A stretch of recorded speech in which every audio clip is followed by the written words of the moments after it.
Zionist philosophy is that A, the Jews should have their own country, fair enough, and B, that country should be in Palestine. Not fair. The Palestinians have been living there for 2,000 years, since the Romans defeated the Jewish uprising and caused the Jewish diaspora. Soon after the Nazi Holocaust of the Jews, killing 6 million of them, including the mother of my second wife, by the way, at Auschwitz, the Western world felt a lot of pity for the Jews and a lot of guilt. Ad-libbing, there was no gassing at Auschwitz. That's, for me, yet another example of the abuse of the goy, the stupid goy, as the Jewish elite say. We know there was no gassing at Auschwitz and in the Western Polish concentration camps of the Nazis. Thanks to Gorbachev, who opened up the Russian archives as part of his glasnost, that's openness, policies in the late 80s. Researchers went in, found the death certificates of the prisoners who had died at Auschwitz in World War II, and there were not millions of them. There were 70,000. 40,000 of them were of Jews, and the two major causes of death were starvation and typhus. So did the Nazi concentration camp guards starve them to death? Well, only indirectly, because towards the end of the war, the Luftwaffe had been shot out of the sky.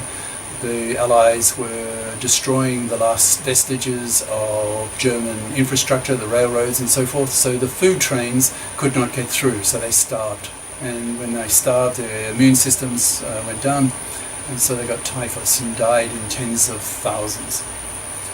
So indirectly, you could say that those deaths in the concentration camps were indirectly due to the Allies and their destruction of the German infrastructure. Okay, back to the book. For centuries before, the Jews were the planet's most hated people. The Spaniards threw them out, the English threw them out, the French threw them out, the Poles hated them, the Russians pogromed them regularly. No one liked the Jews, which is why they so desperately wanted to have their own country. Choosing to colonize Palestine was just that, a form of theft, of colonization. But this was not in the 19th century as the European powers did in Africa and the Far East. This was in the middle of the 20th century. Paradoxically, America abhorred what the Japanese were trying to do in China, that is, colonize it, copying what the European powers did to the country in the 19th century, but turned a blind eye to what the Zionist Jews were doing in Palestine at about the same time. By this stage, millions of Jews were living in the US, and these Jews were smart, intellectually filtered. Prior to the Holocaust, Jews were not popular in the US, so only the smarter ones were allowed in. The average IQ of American Jews is as much above the average white IQ as the average white IQ is above the average black IQ in the US. That is by a full standard deviation, that is usually 15 points. It's not surprising that Jews have won a third of the Nobel Prizes. They are a very bright cultural group. It's a pity, however, their level of humanity is not equally praiseworthy. Being smart, a lot of them congregated in Washington, D.C. to help steer American legislation in favor of Israel.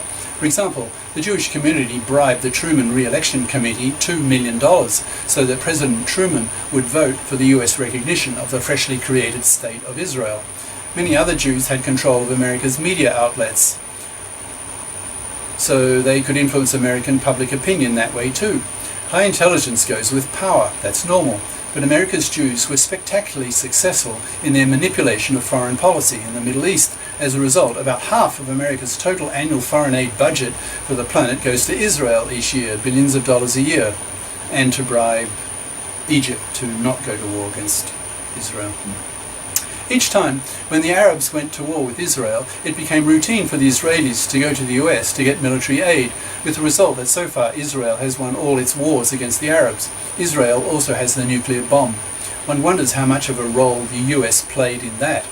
So today, we see millions of Palestinian refugees dispossessed of their land by an Israeli Zionist/colonialist philosophy backed up by the Jews in the US and by US foreign aid, in quotes, to Israel.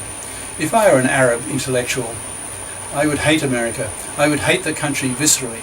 I would probably have been one of the guys in the WTC, World Trade Center planes. Well, that's all a myth. But I'm not an Arab. I try to see things from the point of view of the policymakers in Washington, D.C., who are not Jews. Who is manipulating whom? Are America's Jews brainwashing the American politicians to feed them gigabucks? Or are the non-Jewish US politicians paying a few paltry $1 billion a year to have an ally in the Middle East in case a real war breaks out there and the US loses its oil source? If the US lost its major oil source, 60% of US oil comes from overseas, it would very probably go to war to get it back. At the present time, the US government supports very undemocratic Arab regimes who in return give Americans relatively cheap oil. America's whole lifestyle is built around the car.